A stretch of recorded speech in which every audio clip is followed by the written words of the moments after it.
So I love Business Insider. I subscribe to them to bring you this news.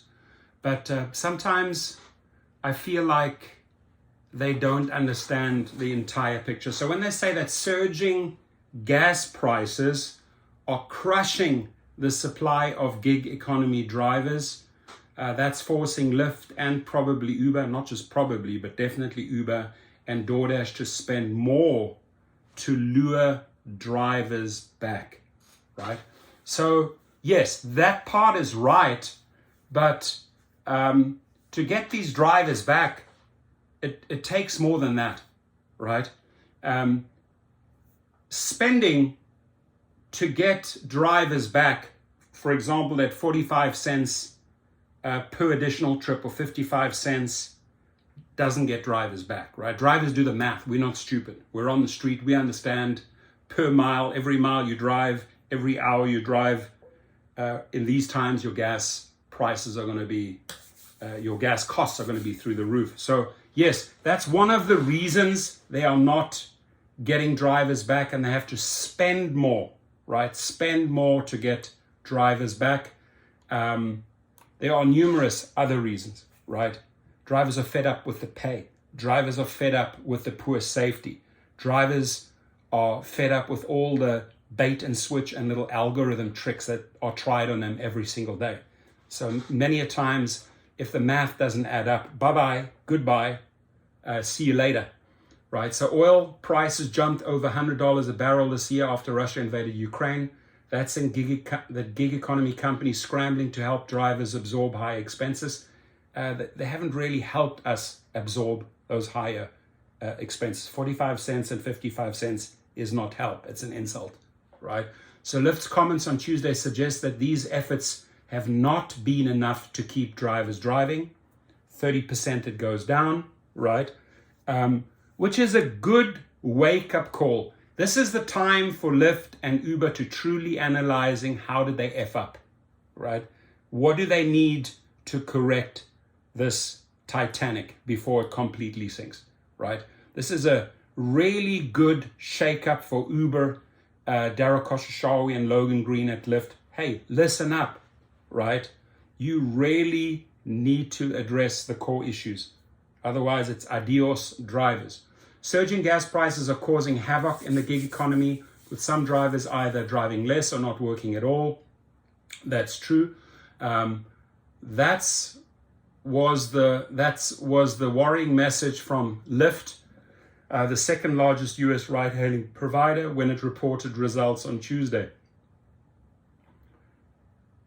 So if you knew that, and that's what you report back, why didn't you make the adjustments before, when millions of drivers told you your gas assistance is not working, right? The writing was on the wall, my friends. The writing, dear executives, dear trashy executives out there who don't know how to run a company, the writing was on the wall. You just turned the other way and pretended not to see the wall, right? Then you come out and you're surprised. Oh my God, my shares went down 30%. And you act all surprised. And then you come out with a statement knowing before that you had read the writing on the wall. So it's just poor leadership, poor decisions, poor involvement, right? Poor efforts to try and resolve these very, very basic needs. They just don't want to go there. During a conference call with analysts, Lyft executives cited gas prices and a lingering pandemic as a headwind for driver supply and laid out plans to invest more to increase supply. CFO Elaine Paul, listen, Elaine, I think I need to briefly just slap you awake, because you don't see the entire picture. Don't blame this just on gas. And if you are blaming it on gas, you could have done more. You didn't, right? Many more other factors that we've already discussed in this video that make drivers leave their platform. So CFO Elaine Paul referred to the second quarter as a kickstart quarter in terms of investments in driver supply. Oh, really? Lyft stock plunged 26% after the comments. Uber Lyft's large arrival dropped as much as 11% at one point on concern it's facing similar challenges. After Lyft's earnings call, Uber moved up its results from Wednesday afternoon to before the market opens, perhaps as a sign of confidence and an attempt to blunt any impact from Lyft's implosion. That may have helped Uber stock recover slightly in post-market trading. However, if we look at the trading today, right? If we look at Uber today, what has happened? What just happened? There it is. It's just going down. It's on 23, right? It went down to 28 after this. It's now gone down 20 to $23. Bad. Unlike Lyft, Uber has drivers around the world as well as ones who drive for its food delivery service, so it's possible it won't be as affected by driver supply. Bernstein internet analyst Mark Shmulik wrote in a research note before earnings that based on outside data points, he saw driver supply for both as low and expected them to increase incentives in the second and third quarters.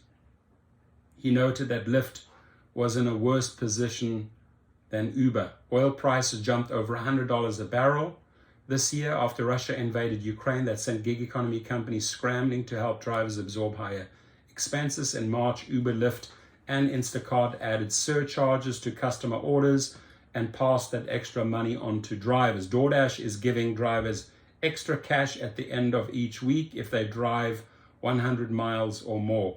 Another DoorDash program offers 10% cash back for drivers who use a DoorDash issued debit card to buy gas. Lyft's comments on Tuesday suggest these efforts have not been enough. Thank you. We've told you they are not enough, but they're not willing to listen, right? Lyft's comments on Tuesday suggest these efforts have not been enough to keep drivers driving. DoorDash shares dipped almost 3% in late trading. During the call, Lyft's CFO projected that its revenue would increase only 9% to 14% next quarter, meaning its COVID recovery has started to level off despite the business only being 70% of its pre-pandemic levels. I'm going to throw something in here that is not mentioned in the article. DoorDash should make its move on Lyft right now, right? DoorDash should buy Lyft. Swallow them. That I think is the only way that Lyft is going to survive, if they have the combo food deliveries and rideshare trips. The company did not give a specific figure on how much it expected to spend on driver incentives. Daily average users of the Lyft driver app hit 183,000 on March the 7th, but that dropped to 177,000 on May the 1st, according to Apptopia, which tracks mobile app usage. DAUs for Uber's driver app rose earlier this year, but that growth stalled in late April. Apptopia data shows. Data on the DoorDash, Dasher app, and Instacart Shopper app show similar patterns. Gig driver usage has been sliding in recent months. And then if you want to email this guy or DM on Twitter at City of the Town, send Tom Doughton a message, or your screenshots of your earnings. Here's the bottom line, Uber and Lyft.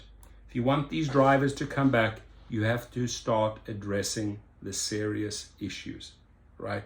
The ones that you are afraid to tackle, the ones that you are afraid to take on. Namely, pay them decently, per mile, per minute. Give them enough gas surcharge support, and really look at your poor safety ratings. Every single day you are being hammered in the media, and it's not helping your public image, and too many drivers are afraid to go back into the vehicle, specifically in certain markets like Philadelphia, DC, Chicago, and other cities. So go and address that first. It's not difficult. Don't look away. Don't shy away from the problem. Be a true leader and start tackling the serious issues. Everyone, please be safe.